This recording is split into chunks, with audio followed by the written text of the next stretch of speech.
ഈ ഒരു ക്വസ്റ്റ്യൻ നമ്മുടെ ആവറേജിനെ ബേസ് ചെയ്ത് SSCയുടെ ഒരു പ്രീവിയസ് ഇയർ എക്സാമിന് ചോദിച്ചൊരു ക്വസ്റ്റ്യൻ ആണ്.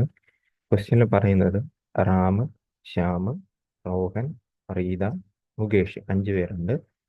അവരുടെ വെയിറ്റ് കോൺസിക്യൂട്ടീവ്ലി എടുത്തു. Okay, weighted consecutively and their average weight is calculated after each member is weighted. ഓരോ മെമ്പർ വന്നു കഴിയുമ്പോഴത്തേക്കും ആവറേജ് വെയിറ്റ് കാൽക്കുലേറ്റ് ചെയ്യുവാണ്. അങ്ങനെ വരുമ്പോഴത്തേക്ക് ആവറേജ് വെയിറ്റ് ഓരോ തവണയും 2 വെച്ച് ഇൻക്രീസ് ചെയ്യുന്നെന്ന് പറയുന്നുണ്ട്. അങ്ങനെയാണെങ്കിൽ Mukesh how much Mukesh heavier than Ram എന്നാണ് പറഞ്ഞിരിക്കുന്നത്. അതിനു മുമ്പ് ഇതെല്ലാം വിട്ടേക്കുക. ഞാനൊരു 5 പേരുണ്ടെന്ന് വിചാരിക്കുക.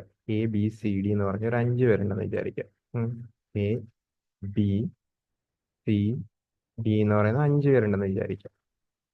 ഓക്കെ, ഈ ക്വസ്റ്റ്യൻ അനുസരിച്ചിട്ട് ഓരോരുത്തരും വരുമ്പോഴത്തേക്ക് ആവറേജ് കണക്കാക്കുവാണ്. അപ്പോൾ ആദ്യം A മാത്രം ഉണ്ടായിരിക്കും, പിന്നെ എൻ്റെയും ബിൻ്റെയും കൂടി ആവറേജ് കണക്കാക്കും, പിന്നെ എൻ്റെയും ബിൻ്റെയും സിൻ്റെയും കൂടി ആവറേജ് കണക്കാക്കുന്നു, പിന്നെ A, B, C, D, then A, B, C, D, E.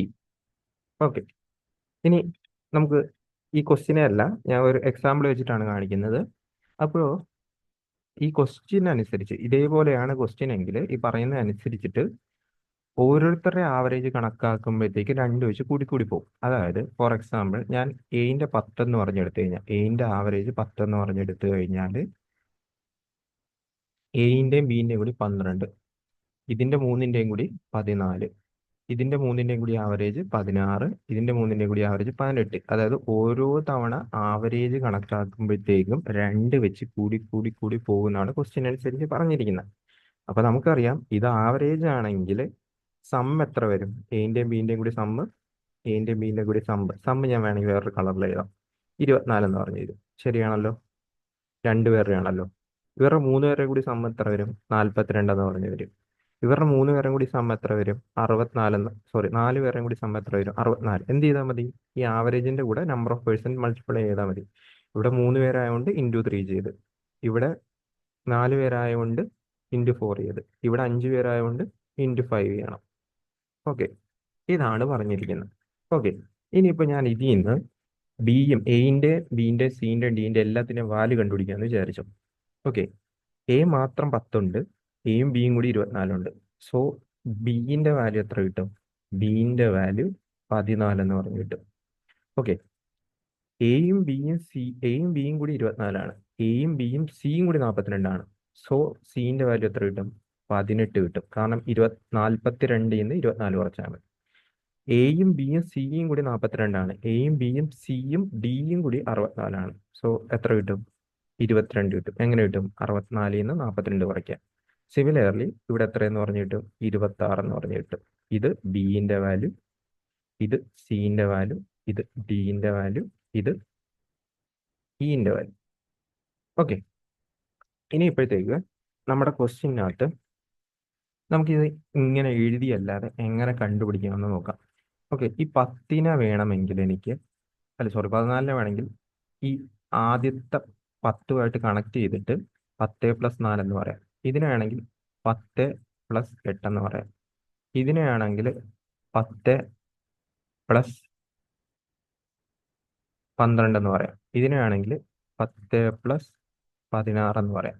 Okay, ഇനി നമുക്ക് ഇവിടെ എല്ലായിടത്തും കൂടിയിരിക്കുന്നത് 2 ആണ്. ശരിയാണല്ലോ, ഇവിടെ എല്ലായിടത്തും കൂടിയിരിക്കുന്നത് 2 ആണ്. ഓരോ തവണയും 2 വെച്ചാൽ കൂടിയിരിക്കുന്നത്. അതുമായിട്ട് എന്തെങ്കിലും കണക്ഷൻ ഒപ്പിക്കണ്ടേ? അപ്പൊ ഞാൻ ഇതിനെ 10 എന്ന് തന്നെ എഴുതുന്നു. ഇതിനെ ഞാൻ 2 × 2 എന്ന് എഴുതുന്നു. ഇതിനെ 2 × 4 എന്ന് എഴുതുന്നു. ഇതിനെ 2 × 6 എന്ന് എഴുതുന്നു. ഇതിനെ 2 × 8 എന്ന് എഴുതുന്നു. ഓക്കെ, ഇനി നമുക്ക് ഒരു കണക്ഷൻ ഒപ്പിക്കാൻ അല്ലെങ്കിൽ ഒരു ഇക്വേഷനിലോട്ട് മാറ്റാനായിട്ട് എനിക്ക് വേണമെങ്കിൽ ആദ്യത്തെ പേഴ്സന്റെ 10 ആണെങ്കിൽ 2 × എത്രാമത് അടുത്ത വരുന്ന ആള് എന്ന് വെച്ച് കഴിഞ്ഞാൽ ഇപ്പൊ ബി ആണെങ്കിൽ ആദ്യമായിട്ട് വരുന്നതാണ് അപ്പൊ എന്നിന്റെ വാല്യൂ 1. സി ആണെങ്കിൽ രണ്ടാമത് വരുന്ന ആളാണ് അപ്പൊ എന്നിന്റെ വാല്യൂ 2 ഇൻറ്റു ആ കോമൺ ഡിഫറൻസ് ഇങ്ങനെ വേണമെങ്കിൽ കൊടുക്കാം. ആ കോമൺ അതായത് കോമൺ ഡിഫറൻസ് ഉദ്ദേശിക്കുന്നത് ഓരോ തവണയും കൂടുന്ന ഈച്ച് തവണയും കൂടുന്ന ആവറേജ്. സപ്പോസ് ഇത് ഈച്ച് തവണ 3 കൂടിയിരുന്നെങ്കിൽ നിങ്ങൾ ഡിന്റെ വാല്യൂ 3 എന്ന് എടുത്തേനെ. അങ്ങനെ എടുക്കാം. കറക്റ്റ് അല്ലേ? അപ്പൊ സിമ്പിൾ ആയിട്ട് പറഞ്ഞു കഴിഞ്ഞാൽ ആദ്യത്തെ പേഴ്സണിന്റെ വെയിറ്റ് ഫസ്റ്റ് പേഴ്സന്റെ വെയിറ്റിന്റെ കൂടെ 2 കോമൺ ആണ്. ദെൻ എത്രാമത്തെ ആളാണ് ഫസ്റ്റ് പേഴ്സൺ കഴിഞ്ഞിട്ട് എത്രാമത്തെ ആളാണ് ഇൻറ്റു ആ ഓരോ തവണയും കൂടുന്ന വെയിറ്റിന്റെ അളവ് എടുത്തു കഴിഞ്ഞാൽ നമുക്ക് ഓരോ പേഴ്സന്റെയും കണ്ടുപിടിക്കാം. അപ്പൊ ഈ ഒരു കോൺസെപ്റ്റ് വെച്ചിട്ടാണ് ഞാൻ ഈ ഒരു ക്വസ്റ്റ്യൻ ചെയ്യാൻ പോകുന്നത്. അപ്പോൾ ഇതിനകത്ത് ഈ ഒരു ക്വസ്റ്റ്യനകത്ത് റാമിന്റെ വാല്യൂ റാമാണ് ആദ്യം വരുന്നത്, മുകേഷ് ഏറ്റവും അവസാനം വരുന്നത്. മുകേഷ് എന്ന് പറയുമ്പോഴത്തേക്കും 4-മതാണ്, റാം കഴിഞ്ഞിട്ട് 4-മതാണ്. അപ്പൊ ഞാനാണെങ്കിൽ മുകേഷിന്റെ വാല്യൂ കണ്ടുപിടിക്കാനായിട്ട് 2 ഇൻറ്റു 2 കോമൺ ആണല്ലോ, മുകേഷ് 4-മത് വരുന്ന ആളാണ്. അപ്പൊ 4 ഇൻറ്റു ഓരോ തവണയും 2 കൂടുന്നത്, 2 ചെയ്യുന്നത്. ഓക്കെ, അപ്പൊ മുകേഷ് മൈനസ് റാം എന്ന് പറയുമ്പോൾ എത്ര കിട്ടും? മുകേഷ് മൈനസ് റാം എന്ന് പറയുമ്പോഴത്തേക്കും 16 എന്ന് കിട്ടും. ഇതാണ് ക്വസ്റ്റ്യനിൽ ചോദിച്ചിരിക്കുന്നത്, how much heavier Mukesh than Ram എന്ന് ചോദിച്ചിരിക്കുന്നത്. സോ ഇങ്ങനെ ഒരു ക്വസ്റ്റ്യൻ വരുവാണെങ്കിൽ നമുക്ക് ഈ രീതിക്ക് ഇത് സിമ്പിൾ ആയിട്ട് ചെയ്തെടുക്കാൻ പറ്റും.